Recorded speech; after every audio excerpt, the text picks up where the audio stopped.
And as we said earlier on here in the show, we will be talking about two big stories this week, the matric results and, of course, the budget speech by Minister Tito Mboweni.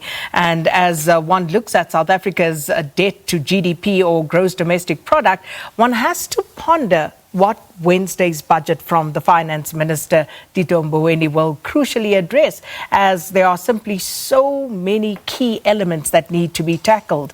And let's get some insight from Dr Iraj Abedien, who's Chief Executive of Pan-African Holdings. Welcome to Morning Live, and good to speak to you again, Dr Abedien. Good morning, Sakina, and good morning to our viewers.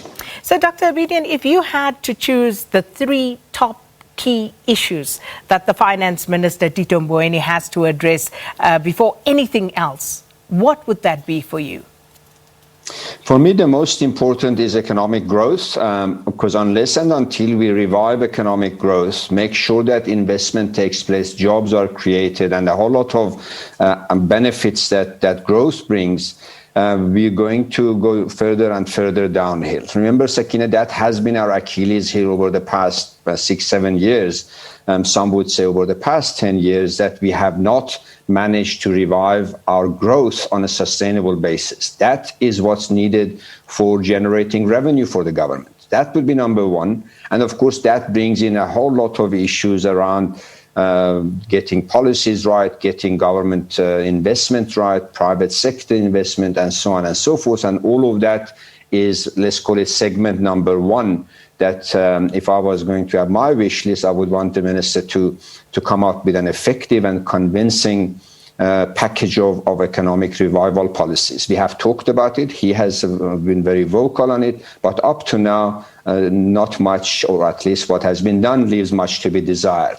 Number two, we as a society, much like many others, are in the grip of a pandemic. So on the unemployment rising, on the level of poverty, small businesses closing down, adding extraordinary pressure on people's living conditions. And therefore, we need to have a solution, a package of interventions, not just one policy, that would, in a credible way and in an effective way, deal with that particular welfare issue. And the third issue, which is a very big one, is getting public sector efficiency going. Because a lot of what we face, and on a daily basis, you report, others discuss, we see that government sector efficiency, both within the government, within the state-owned enterprises, is really not up to standard. So those would be, for me, would be the three top areas to deal with. Let's talk about economic growth and, by extension, getting South Africans working again, Dr. Abedien. Talk is really cheap in this instance. Even, policy would be cheap because it sits there on a piece of paper without necessarily moving us forward. This is something we have struggled with as a nation for the bigger part of this democracy. So how exactly should we go about it as a country? What should government do? Because it's one thing to say we need to do this, but what should our strategy be to actually get moving? Sakina, that is the heart of our challenge, and my suggestion, alongside with many others, would be to stop talking growth as if growth happens in a vacuum or as a result of talk shops. Growth happens when each sector of the economy, agriculture, mining, energy, etc., are made fit for investment, made fit for growth. We see every sector of the economy has got some or other blockages, some or other policy inconsistencies. And unless we treat economic growth sector by sector, we're not going to get it. And as you quite correctly pointed out, it's been our Achilles heel because we want to deal with growth at a macro level, as if a speech or a conference will do it. We need to bring the players in each sector and even subsector of the economy around the table, make sure that all the obstacles to their investment, those who are involved, are removed. And let me give you one example that for 30 years we've been talking about. Small businesses. Small business is a very important part of growth and job creation. And yet, even as we speak, there are so many obstacles, including the government and municipalities and state-owned enterprises not paying their bills on time.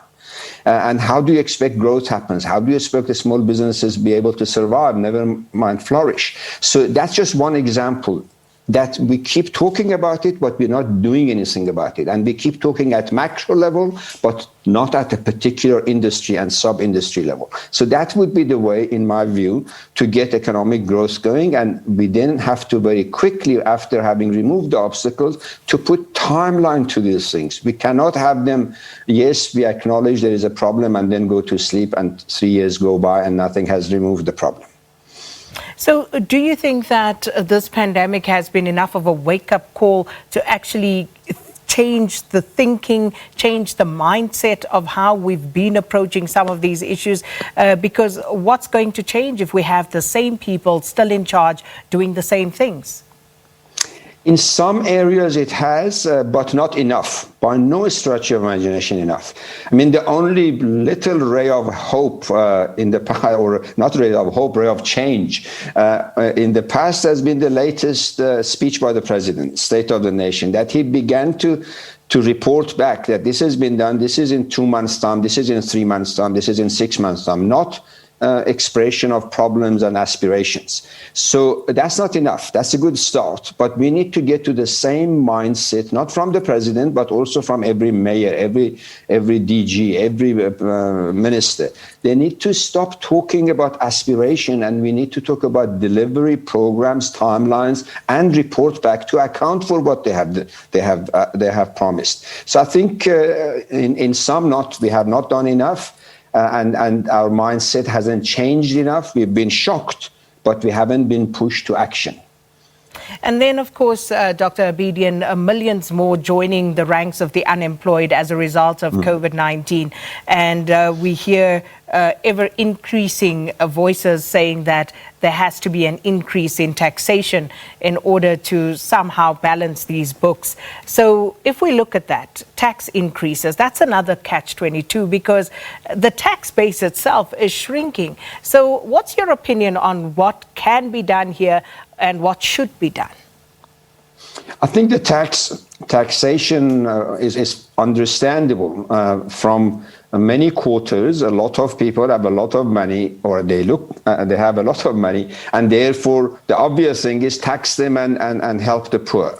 That's layer one logic. The reality is, when the economy does not grow, you can only do that once, and the following year you're stuck, because the wealth is, unless it grows, the tax on it cannot keep generating year after year after year. And the problem of poverty and unemployment and underdevelopment is not a short-term once-off exercise that you can take it from the rich and give it to the poor and the problem is solved. Especially when you have inefficiency, especially when you have corruption, especially when you have absolute abuse of public resources that we see in a very flagrant manner day by day.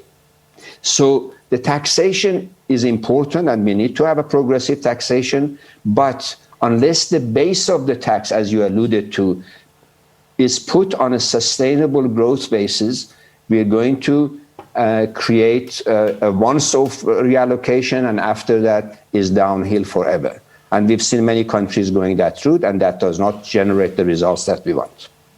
And then, of course, there is this runaway debt to GDP ratio. And given our government's high level of debt, Dr. Abedien, that is, essentially making us, or we considered a risk to invest in. Will we be even further downgraded, do you believe, as a result of what's going on, especially with our state-owned enterprises? Unless we come up with a credible growth strategy that convinces all those who look at the situation, not just the rating agencies, even our experts or professionals, youth in the country, they are looking at it and they say, do I want to stay here and face the inevitable situation that our debt to GDP will rise, taxes will become exorbitant, and is that where I want to build my future? So, and we see increasingly reports that our professionals are leaving for greener pastures or more stable pastures from a fiscal point of view. And again, this is not unique to South Africa. We've had it for years and decades in Europe, where the tax policies and growth policies did not match. Those nations lost a lot of their as they call brain drain, their experts, their young professionals. So the debt issue is inextricably linked to the growth strategy. If we do not have an effective growth strategy, which is time-bound and plan-bound, not just talk, we're going to have more downgrade simply because our debt to GDP will become unsustainable. And everybody, rating agencies as well as our professionals, will downgrade us and they'll move away. And the investment will be very hard to secure. So we need to deal with this debt issue, and that debt issue is partly political, but largely relates to the inefficiency and the lack of appropriate use of our national assets, which I believe is what needs to be done. So as we wrap this up, Dr. Abedien, you touched on the welfare issue previously, and as we spoke about the rising levels of inequality and unemployment amidst the COVID-19 pandemic, what do we do? How do we mitigate for that? Because more and more people have become dependent on some or other relief grant from government. And also, how much do you believe that the pandemic has cost us so far, and how much do you think it's still going to cost us in the foreseeable future? Yeah, I'm glad, Sakina, that you made it quite clear that the pandemic damage is not finished yet.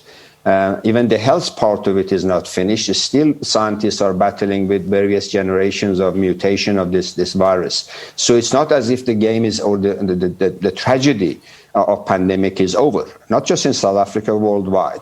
So being the case, we need to think a long-term solution, which in my view consists of two parts. One is, as I mentioned, growth as fast as we can, but growth will take time to revive itself, 2 to 3 years if we do everything right. In the meantime, I sincerely believe that it's time to put our minds together to come up with a proper universal basic income for our poor. That requires, not on top of everything that we do, that requires revising some of the basic colonial remuneration for ministers, for presidents, for mayors, for all of them, as a result of which, including state enterprises and agencies, we need to repurpose our public resources that we have. Instead of giving all these colonial type of benefits to ministers and everybody else that carries their bags, we need to downsize, right-size that, their salaries, their remuneration, create a space for the poor, the same way in the private sector. It is not just a matter of public sector. In the public sector, we must do the same thing. And as a nation, we need to reallocate our resources in order to take care of our poor and vulnerable. And it's not going to be a quick thing, but we've got to do it. We have no choice, in my view. Well, thank you so much, Dr. Iraj Abedien from Pan-African Holdings, giving us his point of view regarding Wednesday's budget speech by Finance Minister Tito Mboweni. Let's leave that there.